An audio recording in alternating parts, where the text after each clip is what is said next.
कर्नाटकमधील म्हैसूर शहराजवळ घडलेली ही घटना. एक 22 वर्षांची तरुणी आशिया ही महिला तिच्या आई-वडिलांसोबत आनंदाने राहत होती. एक छोटंसं गाव होतं, छोटंसं कुटुंब होतं. आई-वडील कष्ट करून तिला जगवायचे. आत्तापर्यंत शाळा वगैरे अशा प्रकारे चालली होती. आशा ही 22 वर्षांची होती, पण दिसायला 19 वर्षांची असल्यासारखी होती. दिसायला एकदम सडपातळ, गोरगुमटं शरीर, तिची ती जॉ लाईन, तिचा तो चेहरा असा काय होता की जशी एखादी बॉलिवूडची हिरोईन आहे. त्यामुळे गावातील भरपूर पोरं तिच्याकडे लाईन मारून असायची. आता हे सगळं तिच्या वडिलाला दिसत होतं. त्यामुळे तिचे वडील विचार करतात की पोरगी चुकीचं पाऊल उचलायच्या आधी वयात आलेली आहे, हिचं लग्न लावून द्यावं. ज्या वेळेला असा विचार ते तिच्या पत्नीला बोलतात, आशेची आई पण होकार देते आणि म्हणते की ठीक आहे, पोरीसाठी स्थळ बघायला चालू करू. आता गावातल्या एखाद्या सुंदर पोरीसाठी स्थळ बघायला चालू आहे म्हटल्यानंतर गावातले अनेक लोक त्यांच्या मुलांसाठी प्रस्ताव घेऊन येतात. पण आशाचे वडील म्हणले की गावात द्यायची नाही पोरगी, म्हणून त्यांनी शेजारच्या गावात पोरीसाठी स्थळ बघितलं. पोरगा चांगल्या प्रकारे नोकरीला होता, पैसा कमवत होता, त्यामुळे त्यांनी त्याच्यासोबत लग्न लावून दिलं. संकेत नावाचा हा पोरगा. आता ज्या वेळेला आशाचं संकेतसोबत लग्न झालं, आशा तिच्या घरून संकेतच्या घरी आली. आनंदी होती. जाताना तिच्या मैत्रिणींनी सांगितलं होतं की जसं करेल तसं करू दे, मजा येते, तू घाबरू नको. त्यावेळेला ती आशा म्हणली हो चालेल. तिच्या मैत्रिणींनी त्याला शिकवून पाठवलं होतं सगळं. आशा ज्या वेळेला सासरी आली त्यावेळेला आता पहिलीच रात्र लग्नाची. आशा रूममध्ये बसली होती. तिचा पती संकेत रूममध्ये येईच ना. अर्धा तास झाला, 11 वाजले, 12 वाजले, तरी त्या रूममध्ये येईना. आशाला वाटलं की लग्न झालंय, मित्र आहेत त्याचे, त्यांच्यापाशी गप्पा मारत बसला असेल. त्यामुळे ती थोडी वेळ शांत बसली. तिच्या मनामध्ये काहूर-बाहूर चालू होतं. शरीर तिचं थरथर कापत होतं. नेमकं काय होईल? पहिली रात्र आहे. मी याच्या अगोदर काहीच केलं नाही. नेमकं कसं करेल, काय करेल हा विचार तिच्या डोक्यात चालूच होता. रात्रीची लगबग 1-1:30 वाजता तिचा पती तिच्या रूममध्ये आला. ज्या वेळेला रूममध्ये आला त्यावेळेला ही बेडवरती बसलेली होती. तिच्या हाताने ती चादर चुरगाळू लागली. एवढी भीती होती की तिची मूठ अशी चादरीला.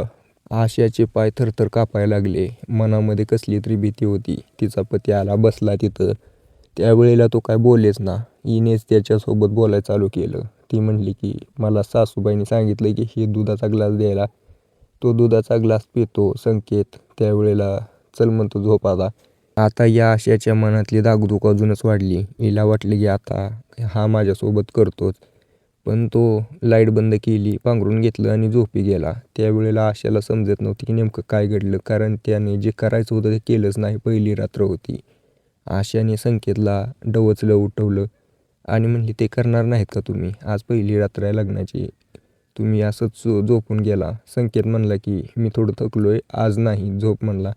आता ही आशा विचार करते की हो थकला असेल लग्नाच्या कामामुळं.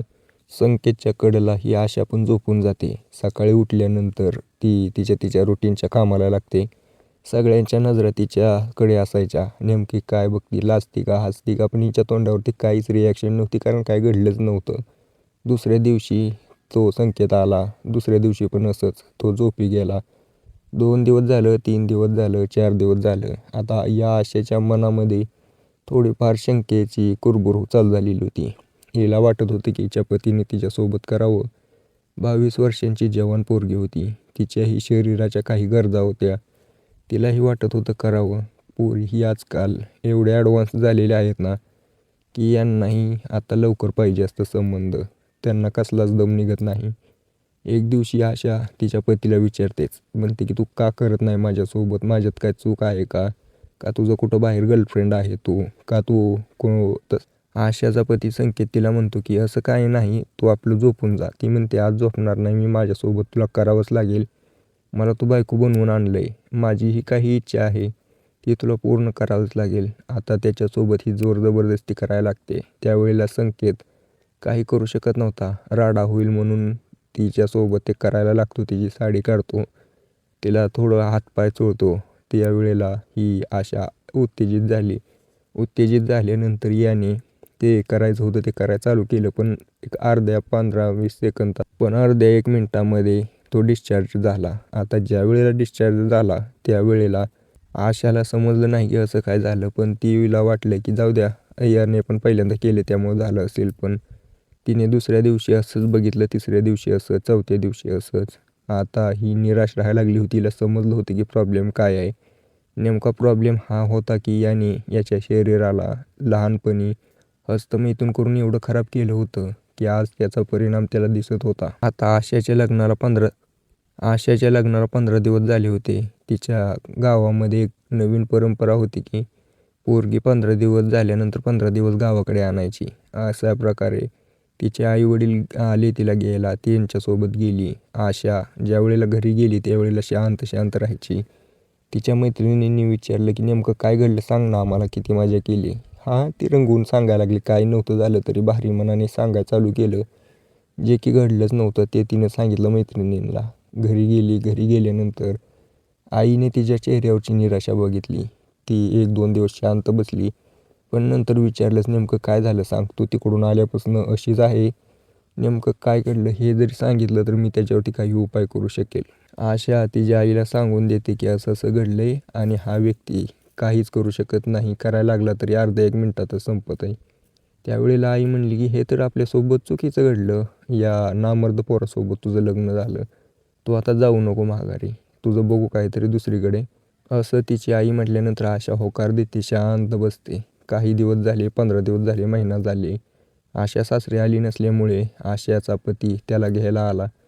पण ज्यावेळेला तो घरी आला त्यावेळेला त्याच्या सासूने त्याला नामर्द म्हणून माघारी पाठवलं. त्याच्यासोबत गैरवर्तन केलं.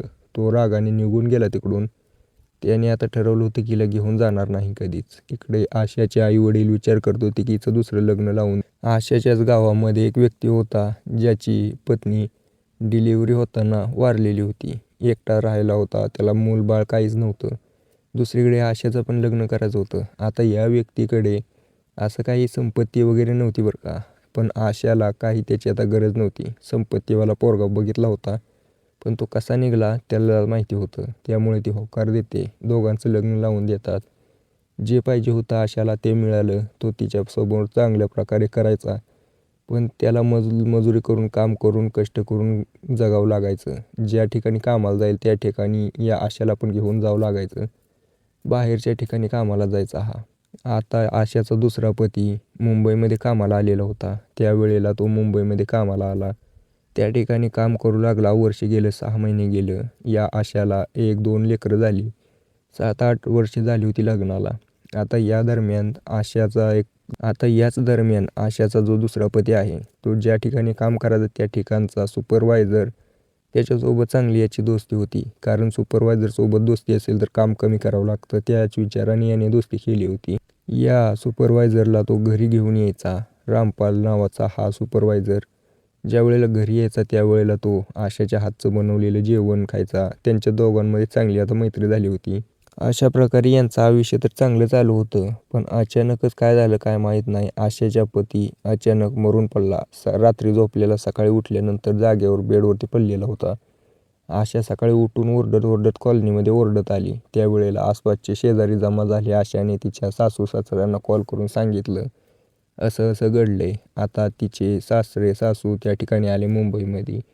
त्यांनी बघितलं पोरगा गेलेला होता. शेवटचं दर्शन झालं. त्याला आसपासचे लोक म्हणले की ठेवू नका, अंत्यसंस्कार करून टाका. त्याच्यावरती अंत्यसंस्कार करून टाकले. आता हे सगळं झाल्यानंतर त्याची जी विधी वगैरे होते ते सगळे विधी करू लागत होता आशाला. आशाच्या दुसऱ्या पतीचे सगळे विधी आहेत ना, 12वी 13वी 10वा हे सगळे विधी करू लागायला त्याचा मित्र एकदम पुढे होता. आशासोबत कॉन्टॅक्ट करून तो पूर्ण खर्च करायचा, पूर्ण विधी करून टाकायचा. काही दिवसानंतर सगळे नातेवाईक निघून गेले. त्याचे सासरे सासूच राहिले होते आशाचे त्या ठिकाणी. आणि हा त्याचा मित्र रामपाल. आता हे जो रामपाल बसलेला होता पुढे सासरे सासू होते. आशा बसलेली होती. त्या ठिकाणी तो म्हणतो की आता तुमच्या लग्नाला 8-10 वर्ष झाली आणि तुमचं 2 मुलं आहेत. त्यांचा कसा सांभाळ करणार. आशा या सगळ्या आठवणीत मोठमोठ्याने रडत होती. पण तो म्हणला की आता तुम्ही काळजी करू नका. तुमची जी काय काळजी आहे ती मी करेल नक्कीच. आशाला समजत नाही. आशा म्हणते म्हणजे काय. तो म्हणला की तुमच्या लहान मुलाची जबाबदारी घ्यायला मी तयार आहे. तुमच्यासोबत लग्न मी करेल. आशाचे सासरे सासू बसलेले होते. ते तिच्याकडे बघत होते. ही म्हणली तुम्ही काय बोलताय. तो त्या सासरे सासूला आता हा रामपाल तिच्या सासऱ्या सासूंना म्हणतो की तुम्ही सांभाळू शकता का या पोरीला, तुम्ही वयस्कर झाला आहे, तुम्ही सांभाळू शकता का यांची पोरं. ते म्हणले नाही. मग काय करायचं. तो म्हणला की मी यांच्यासोबत लग्न करतो, माझा चांगला मित्र होता, मला त्याची परिस्थिती बघवत नाही. त्यांचे सासरे सासू त्या ठिकाणी तर हो म्हणतात. आशा पण होकार देते. पण आशाच्या चेहऱ्यावर आलेली हसी आनंद बघून तिच्या सासरे सासूंना बरं वाटलं नाही. त्यांना काहीतरी यामध्ये चुकीचं वाटलं. ते डायरेक्ट पोलीस स्टेशनमध्ये गेले, कंप्लेंट दाखल केली की आमचा पोरगा मेला नाही तर कोणीतरी मारला आहे. पोलीस घटनास्थळी आता एवढी केस द्यायचीच वेळ होती. पोलीस त्या ठिकाणी आले. पोलिसांनी चौकशी सुरू केली. आशाला बोलवलं, आशासोबत चौकशी केली, तिच्या त्या प्रियकराला बोलवलं, चौकशी चालू केली. दोघांच्या बोलण्यामध्ये थोडी तफावत होती. पोलिसांनी दोघांचे पण मोबाईल चेक केले. तर तो जो रामपाल होता आणि ही आशा होते यांच्यामध्ये गेल्या 2-2.5 वर्षापासून कॉन्टॅक्ट होते. अशा प्रकारे अश्लील बोलणं चालायचं, जे की पती पत्नीमध्ये पण चालत नसेल. दिवसातून 2-2 तास बोलणं असायचं. आता हे सगळं बघून त्यांच्यावरती शक पक्का झाला. दोघांना उचललं आणि 3rd डिग्री देऊन चौकशी चालू केली. त्यावेळेला पूर्ण सत्य उघड आलं. रामपाल आणि आशानेच त्यांच्या प्रेमाच्या मधला काटा म्हणून तिच्या पतीला संपवलं होतं. सत्य तर पोलिसांच्या समोर आलं. पोलिसांनी या दोघांना अटक केली. आता अटक केल्यानंतर जेलमध्ये टाकलं. पण या आशाचे 2 लहान लहान लेकरं ते आता बेवारस झाले. तिच्या सासरे सासूंनी यांना स्वीकारण्यास नकार दिला. ते म्हणले की काय माहिती आमच्या पोराचंच आहे का कोणाचं आहे दुसरं. त्यामुळे ते तर बेवारस झाले. आई जेलमध्ये गेली, बाप स्वर्गवासी झाला. आता करायचं काय त्यांनी नेमकं. बाकी अशा काही घटना घडत असतात आपल्या आसपास. हे सांगून तुम्हाला